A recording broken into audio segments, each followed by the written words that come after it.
আজকে আমি একটু পায়েস বানাবো। চালটাকে আর কাজু কিশমিশটাকে ভিজিয়ে রেখেছি।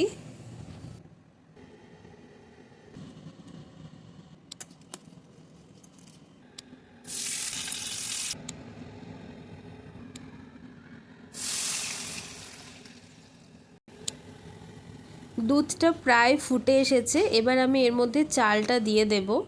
আর চালটাও কিন্তু প্রায় সিদ্ধ হয়ে এসেছে। আমি আগে থেকে লিকুইড দুধের মধ্যে কিছুটা মিল্ক পাউডার মিশিয়ে রেখে দিয়েছিলাম, সেটা আমি এর মধ্যে দিয়ে দিলাম। এবার আমি পরিমাণ মতো চিনি দিয়ে দিচ্ছি। আমার পায়েস কিন্তু প্রায় হয়ে এসেছে। আমি এবার গ্যাসটা অফ করে দিয়ে এর মধ্যে কাজু কিশমিশ যেটা ভেজে রেখেছিলাম সেটা আমি দিয়ে দেব। আর এটা এরকম পাতলা লাগছে, কিন্তু ঠান্ডা হয়ে গেলে কিন্তু এটা টেনে নেবে। আর কিশমিশ কখনো ফুটন্ত অবস্থায় দেবে না, কারণ কিশমিশের টক ভাবের জন্য কিন্তু দুধটা কেটে যেতে পারে। খুব সুন্দর একটা স্মেল আসছিল। কেমন হয়েছে জানিও।